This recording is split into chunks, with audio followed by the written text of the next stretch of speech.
Do you feel that water is a human right? No. Is water a human right? Of course it is. Every human needs to drink water. Yeah, that's... 8 glasses a day. What do you mean by human right? Like human rights, like we're allowed to drink it.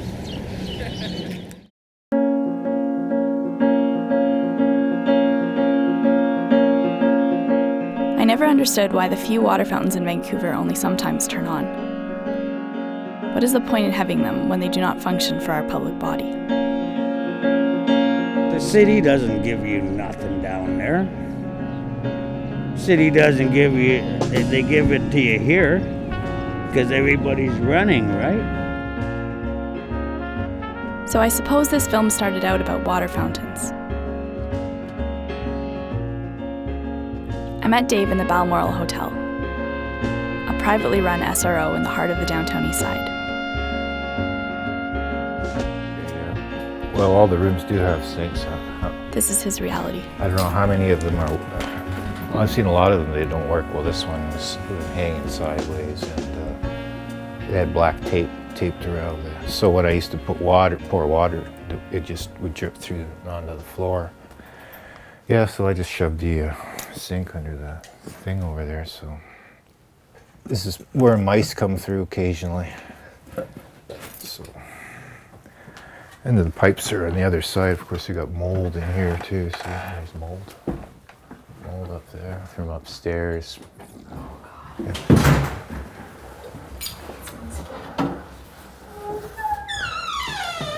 See if these are working. Yeah, water's working, so it's not too bad in here. Yeah, so I don't know. If you want to just take a walk up to the next floor, we'll just see what that's like. Careful. Yeah. Don't touch that. Okay. You've seen the blood and stuff on the doors. I mean, you have to be very careful what you touch. So, of course, when I moved in, I wanted to move out right away. Seeing that, eh? You can see there's no shower in any of these, though, eh? My floor is the only one I think that has a shower. Out of a whole 8 floors, probably 20 rooms to a floor, which would be about, well, there's got to be at least 300 people living in this building. There's 2 showers. We threatened them with an injunction 6 months ago now, and they cleaned up a lot, but it sounds like it's... That is freaking against the law, man. That could be asbestos or anything coming out of there, right? Would you pay $450 for this? Our inspectors go up regularly at these places and say, look, it's dirty, fix it up, it's not working, you have to have hot water, cold water. There are bylaws along that we enforce. You know, and many of the hotels do a really good job. Well, so my solution was I just didn't use the bathrooms. I went across the street and used the bathroom at Carnegie, or I go down to 44. I take my showers down there. At nighttime, once most of the shelters close and that thing, it's almost impossible to find water unless you're in a building and you get tap water. If you're on the street, you pretty well have to. I tried one night and I walked up and down and nobody would give me water. I ended up knocking on a church shelter door and that guy gave me a glass of water.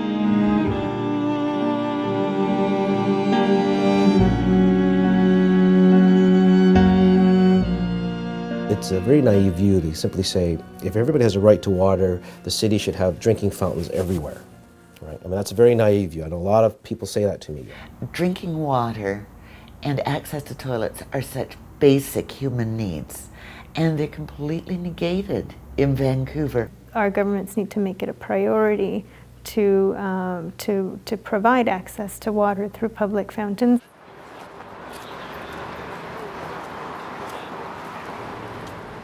Well, there were drinking fountains outside the Carnegie Centre in the downtown east side for a while. The fountains and whatnot were being used for washing and other, bathrooms, toilets and all that kind of stuff, right? So as a drinking water source, they had to be removed.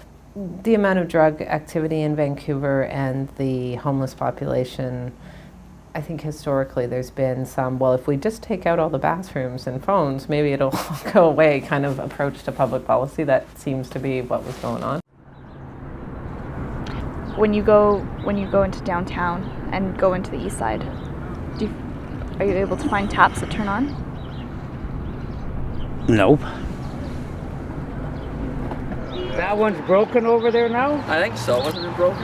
The one on the corner right here? Yeah. That new one they put in? I think that's all busted up. See, that one's Oh, and there's one on over there. Granville. No. Broadway. No, not Broadway. The drinking fountains don't turn on from November to April, Yeah. right? That's because of freezing. And if they freeze, they get damaged, they cost a lot of money to fix. The park board has about 12 fountains that they turn on so that they run full time continuously during those cold months. Typically they're on jogging routes along the waterfront walkway, not necessarily the right locations for downtown east side concerns or people who have trouble getting water generally. They're just in popular locations where they get a lot of requests. But again, the problem is they waste a lot of water. Because most of the water just goes down the drain. It has to run continuously. And that's not consistent with the city's goals of water conservation. The issue that I'm worried about is that we not let the process of design and guidelines extend this horror show for another few years. The city should be moving now. Yeah, basically, it's after a certain hour, it's pretty hard to get water unless you buy it. If there's no access to water for the people in the streets, there's no telling how sick people can get living on the street without water. Do you feel that water is a human right? Well, it's up to that's a political decision, and it's the councillors who make the political decisions. There's certain things like, do you have to have it written down? Yes, I guess in some societies you do. But sort of like, we should all get along and be nice to one another. Don't cheat on your wife, right? This is something we should all believe, right? It's the same thing with water. It's just a no-brainer.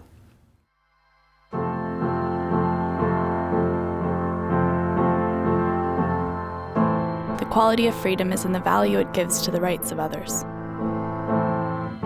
Yet it seems as though water becoming a right for all is purely a political matter with little moral grounding.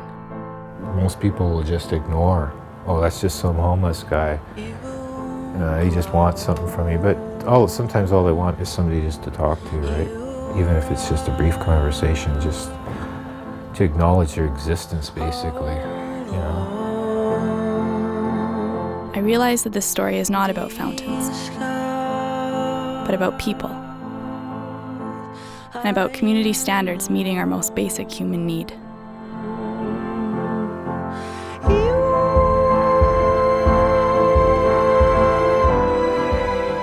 It's heartbreaking to think that you would be directly personally responsible for someone having to spend a night on the street, right, by enforcing an order that could lead to everyone in that hotel getting kicked out. And yet at the same time, if you don't do it, how many months, years will they wait to get the mold cleaned up or the blood cleaned up?